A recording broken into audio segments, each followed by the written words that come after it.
السلام علیکم ورحمۃ اللہ وبرکاتہ۔ میرا نام ہے شاہزیب رشید اور آپ دیکھ رہے ہیں میرا چینل دنیا اور آخرت۔ تو اب ہماری اس بک کی آج تیسری قسط ہے۔ تو آج ہم اس میں پڑھیں گے پھر سے 4 مضمون۔ تو پہلے میں آپ کو ان 4 مضمون کے نام بتاتا ہوں، پھر ہم اس کی شروعات کرتے ہیں۔ مضمون نمبر 1 اہمیت نکاح، مضمون نمبر 2 زنا اور نکاح میں فرق، مضمون نمبر 3 اہمیت حق مہر، مضمون نمبر 4 نکاح کی تشہیر کا حکم۔ تو آج ہم یہ 4 مضمون پڑھیں گے۔ تو ویڈیو شروع کرنے سے پہلے میری آپ سب سے ایک گزارش ہے کہ میرے اس چینل کو لازمی سبسکرائب کیجئے، ویڈیو پسند آنے کی صورت میں میری ویڈیو کو لائک کیجئے اور اپنے دوستوں میں شیئر کرنا نہ بھولیے۔ تو چلیے بغیر وقت ضائع کیے ویڈیو شروع کرتے ہیں۔ اہمیت نکاح۔ ایک بات یاد رکھیں، جہاں نکاح نہیں ہوگا وہاں زنا ہوگا، اس لیے شریعت نے نکاح کی اہمیت کو واضح کیا ہے۔ آج جس معاشرے میں نکاح سے فرار اختیار کرتے ہیں، یعنی نکاح کرنے سے اجتناب کرتے ہیں، آپ دیکھیے وہاں جنسی تسکین کے لیے فحاشی کے اڈے کھلے ہوتے ہیں۔ شریعت نے اس بات کو ناپسند کیا ہے۔ انسان گناہوں بھری زندگی گزارے، اس لیے کہا گیا کہ تم نکاح کرو تاکہ تمہیں اپنے آپ کو پاک باز رکھنا آسان ہو جائے۔ اگر نکاح کا حکم نہ دیا جاتا تو مرد عورت کو فقط ایک کھلونا سمجھ لیتے، عورت اپنے لیے کوئی مقام نہ رکھتی اور اس کی ذمہ داری اٹھانے والا کوئی نہ ہوتا۔ شریعت نے کہا کہ اگر تم چاہتے ہو کہ اکٹھے رہو تو تمہیں اس کی ذمہ داریوں کا بوجھ بھی اٹھانا پڑے گا۔ مضمون نمبر 2 زنا اور نکاح میں فرق۔ زنا اور نکاح میں یہ فرق ہے کہ زنا فقط جنسی تقاضے کو پورا کرنے کا نام ہے، جبکہ نکاح میں اس عورت کی ذمہ داری لینی پڑتی ہے، اس کو مہر ادا کرنا پڑتا ہے اور عورت اس کی وراثت میں شامل ہو جاتی ہے۔ یاد رکھنا، جہاں بے اعتدالی کی زندگی ہوتی ہے وہاں لوگ نکاح سے گھبراتے ہیں، کیونکہ وہ عورت کو فقط ایک کھلونا سمجھ کر اس سے جنسی لذت حاصل کرنا چاہتے ہیں۔ فرانس کا ایک انجینئر تھا، میں اس کی بات سمجھانے کے لیے بتا رہا ہوں، ورنہ سچی بات یہ ہے کہ وہ بات نقل کرنے کے قابل بھی نہیں ہے۔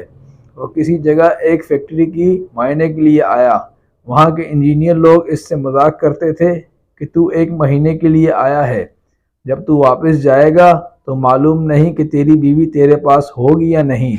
وہ آگے سے کہتا تھا کہ فکر کی کوئی بات نہیں، کیونکہ عورتیں بسوں کی مانند ہوتی ہیں، اگر تم ایک سے رہ جاؤ تو پھر دوسری پر سوار ہو جاؤ۔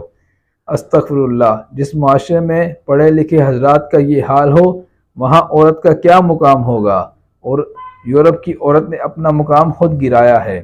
ایک مرتبہ مجھے UK کا ایک لکھا پڑھا انجینئر ملا، اس نے مجھ سے پوچھا آپ کے کتنے بچے ہیں؟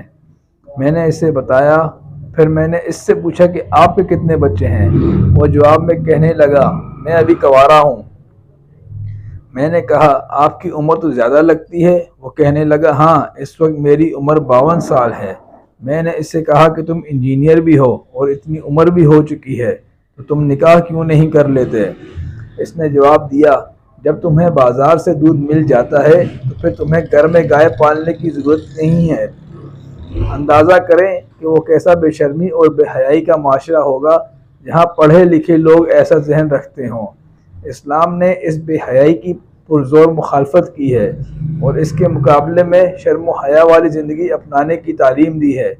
سیدہ عائشہ صدیقہ رضی اللہ تعالی عنہ فرماتی ہیں کہ میں نے نبی علیہ السلام کی آنکھوں میں وہ حیا دیکھی جو مجھے مدینہ کی کنواری لڑکیوں کی آنکھوں میں بھی نظر نہیں آئی۔ شریعت نے کہا ہے کہ اگر تم زندگی کا ساتھی چاہتے ہو تو تمہارا لمبے عرصے کے لیے فیصلہ ہونا چاہیے۔ تھوڑی دیر کے ساتھی تو بڑے ملتے ہیں لیکن زندگی کے ساتھی بہت کم ملتے ہیں۔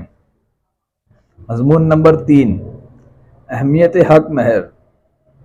نکاح ایک معاہدہ ہے جو میاں اور بیوی میں طے پاتا ہے۔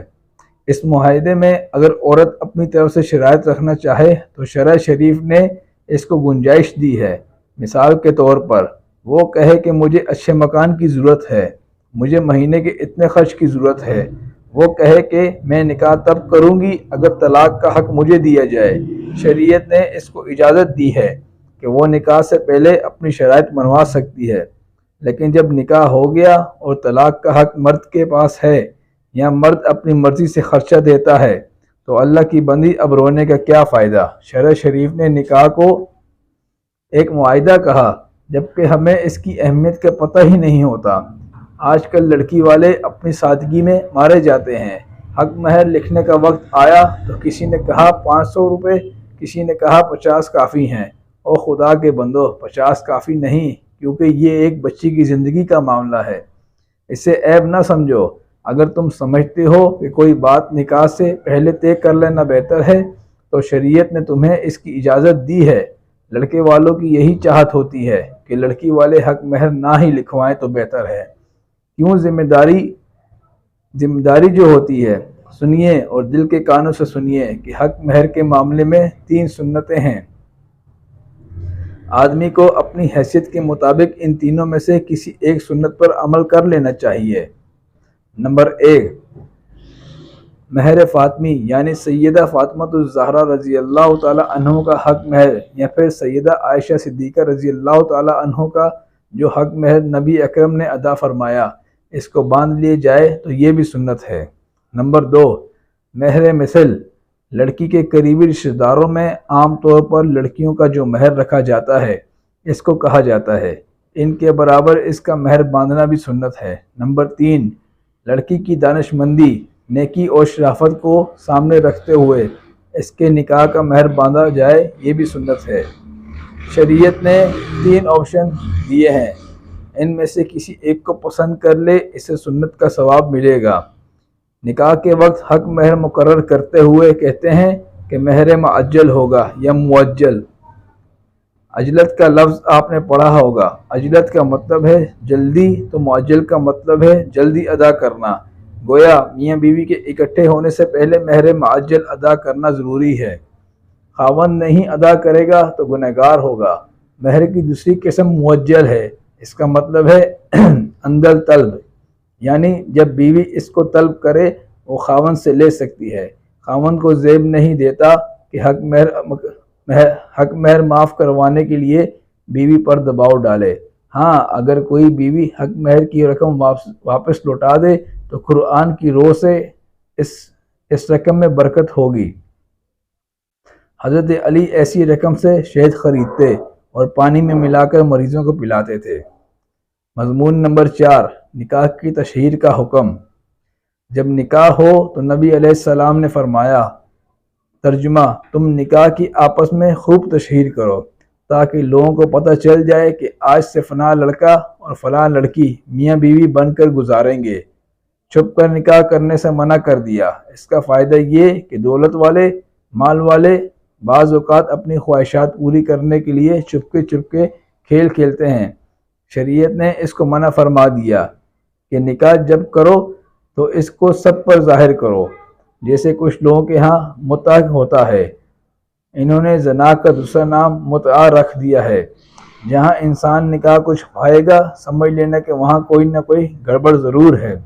جمعے کے دن عصر کی نماز کے بعد مسجد میں نکاح پڑھنا سنت ہے، کیونکہ مسجد میں زیادہ لوگ ہوتے ہیں اور حکم بھی یہی ہے کہ زیادہ لوگوں کو بلانا چاہیے تاکہ نکاح کی تشہیر ہو جائے، اس میں اجر بھی زیادہ ملتا ہے۔